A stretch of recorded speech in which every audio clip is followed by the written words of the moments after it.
আজ কিন্তু অনেকেই তাদের হারানো ফোনগুলি হাতে পেলো। কেনই বা সকাল সকালে আমাকে থানা থেকে কল করা হলো সবটাই বলবো কিন্তু এই ভিডিওতে। তো দেখো সকাল সকালে কিন্তু আমি চলে এসেছি এটা মুক্ত মঞ্চে। এসেই দেখি এখানে কিন্তু স্টুডেন্ট আর পুলিশের ভিড় চারিদিকে। একটু স্টেজের দিকে এগিয়ে যেতেই দেখলাম এখানে কিন্তু বসে আঁকো প্রতিযোগিতা চলছে। পরেই কিন্তু আমি আমার সিট খুঁজে বসে পড়লাম এখানে। ইসলামপুরের অনেক স্কুলের ছাত্রছাত্রীরা কিন্তু এখানে উপস্থিত ছিল। আর এরই মাঝে কিন্তু চলে আসলো এসপি স্যার। এসপি স্যার কিন্তু এখানে নিজে দাঁড়িয়ে থেকে অঙ্কন প্রতিযোগিতা দেখছিল। বাচ্চাদের আঁকা আঁকি দেখতে দেখতে কিন্তু আমার হঠাৎই চোখ যায় এই টেবিলের দিকে। এই টেবিলেই কিন্তু হারিয়ে যাওয়া বা চুরি যাওয়া মোবাইল সাজানো ছিল। আজ কিন্তু সবাই তাদের হারিয়ে যাওয়া মোবাইল ফেরত পাবে। দেখো আমরা সবাই কতটা এখানে হাসাহাসি এনজয় করে সময় কাটাচ্ছি। এরই মাঝে কিন্তু শুরু হয়ে গেল আজকের প্রোগ্রাম। যখন আমার ইন্ট্রোডাকশন দেওয়ার সময় আসলো তখন তো আমার মুখ দেখে বুঝতেই পারছো যে আমি কতটা নার্ভাস হয়ে পড়েছিলাম সেই সময়।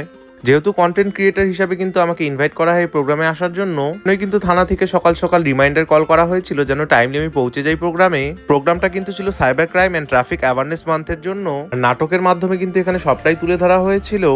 একটি নাটক ছিল ওটিপি স্ক্যাম, আরেকটা কিন্তু ছিল সেভ ড্রাইভ সেভ লাইফ। এরই মাঝে দেখো এসপি স্যার কিন্তু হারানো মোবাইল তার মালিকের হাতে তুলে দিল।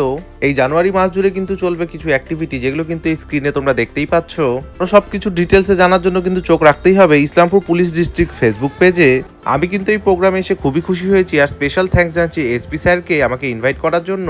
আর এখানে দেখো যাদের টাকা কিন্তু স্ক্যাম হয়েছিল তাদের টাকা আবার রিকভারি করে তাদের হাতেই ফিরিয়ে দেওয়া হলো। তারপরেই কিন্তু অঙ্কন প্রতিযোগিতা যারা ফার্স্ট সেকেন্ড থার্ড হয়েছে একে একে তাদের হাতে পুরস্কার তুলে দেওয়া হলো। এভাবেই কিন্তু আজকের এই প্রোগ্রামটি শেষ হয়। পরেই কিন্তু আমরা সবাই মিলে একটু আড্ডা আলাপ করছিলাম সবার সাথে। এখানে কিন্তু শুধু ইসলামপুরের ক্রিয়েটারই ছিল না, আরো ছিল বাইরের কিছু ক্রিয়েটার। এরই মাঝে কিন্তু আমাদের সবার হাতে একটি একটি করে এটি ধরিয়ে দেওয়া হলো। পরে আমরা কি কি করলাম সবটাই কিন্তু দেখাবো নেক্সট পার্টে।